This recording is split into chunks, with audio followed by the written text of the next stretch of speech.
Hi there folks, welcome back to my channel, and for this video I'm going to be talking about some creatures and figures from Scottish folklore that I think would make amazing additions to fantasy fiction. And before I get on to actually talking about this topic, if you are enjoying my channel, if you're enjoying my videos, you can click on the subscribe button, click on that notification bell, leave some likes, leave some comments. It's always really appreciated. As we all know, Scotland as a country has a very dark and interesting folklore and mythology. And it has a lot of dark stories and creatures. And the first one I would like to talk about is the Cúisí.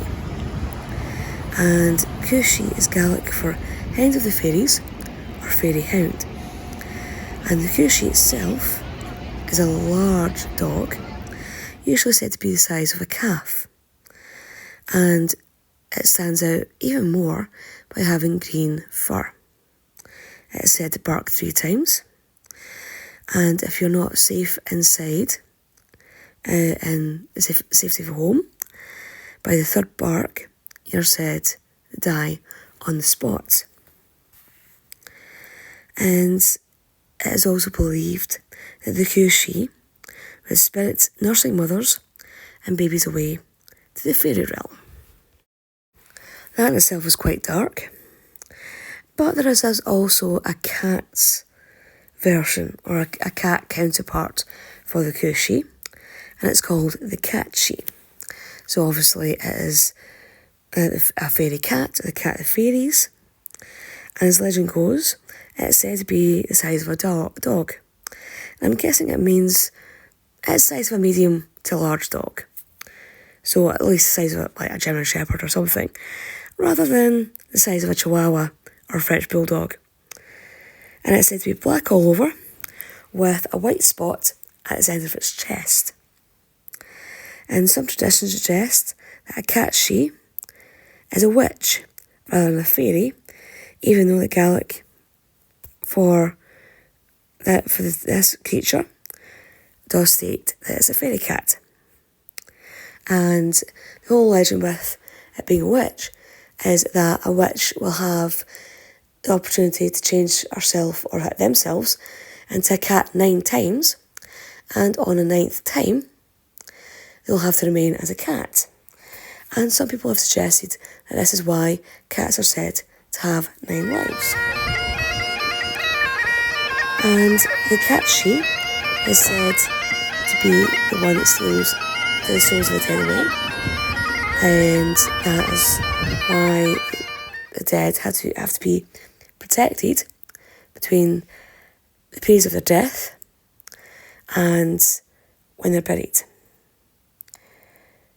So it's also believed that on certain times of the year, people would leave bowls of fresh milk or cream out for the Catshee in order to try and stop them from interfering with that household. And it was believed that if the households that didn't would essentially suffer the wrath of the Catshee. And as of the present, a lot of people, when they hear the word Kelpie or Kelpies, they think of the horse-headed statues that are located just outside Falkirk. But the actual Kelpies of Scottish mythology and folklore were so much darker. Because with the Kelpies that are just outside Falkirk, they very much celebrate the part that Clydesdale horses or Shire horses played in the working of the canals. But the Kelpies within mythology were water spirits who would often take the form of horses. They'd come ashore along rivers or lochs and would essentially tempt people to either come along and stroke them or climb on their backs. And once that person laid hands on them or climbed on their back, they would realise they had no way of removing themselves from said horse, and that the Kelpie would then run into the river or loch and would essentially bring about the demise of their rider. So again, a very dark story, which probably was more of a warning to get children to stay away from rivers and lochs in the hope of stopping them from drowning. And then there is Benmacdui. It is the second highest mountain in both Scotland and the UK after Ben Nevis, and it is located in the Cairngorms mountain range. It may not be as well known within the general public out with the mountaineering community or the hill walking community, but it's also said to be home to Scotland's answer to the Yeti or Bigfoot, because it is the home of the big grey man of Benmacdui. And there are stories of people feeling a foreboding presence and hearing footsteps following them down the mountain. And a small number of the people who have been up Benmacdui have also claimed to have seen the big grey man, who is said to be between 7 foot and 10 foot in height and covered in grey fur. And the first sighting happened in 1891 by a J. Norman Colillo, who was a noted mountaineer.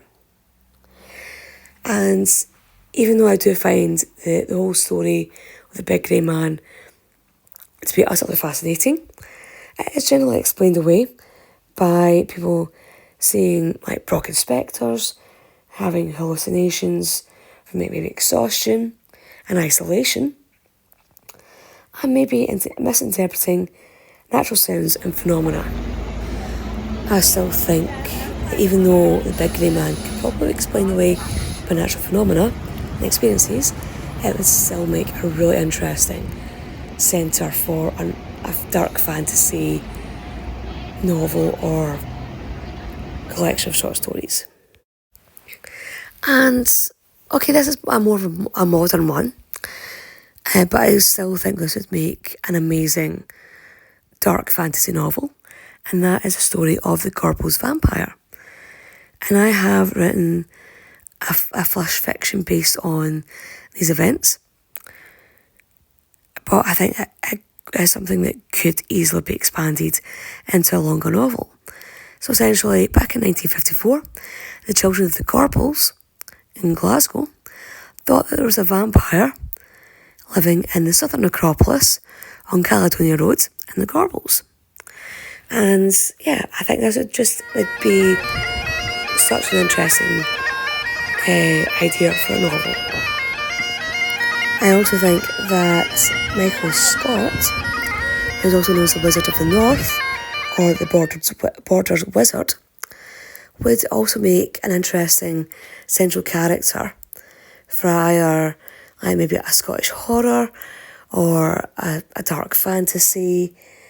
Again, he's this kind of character that is said to have studied across Europe and came back to Scotland and taught other magic users, other wizards, on how to use the dark arts. And I think Michael Scott as a character was just such an interesting central character or kind of central point for a really dark fantasy or horror. And maybe one for Edinburgh, because I think a lot of people think of characters like Deacon Brodie or Burke and Hare in relation to Edinburgh for his dark history, but there is also stories of General Thomas Weir, who's also known as the Wizard of West Bow, and his sister, who is Jean Weir, who's better known as Griselle, and they were both executed after supposed confessions of witchcraft. And there's a lot of sensational claims about their story, But I think it would be a really interesting topic for, again, another dark fantasy horror based in Scotland.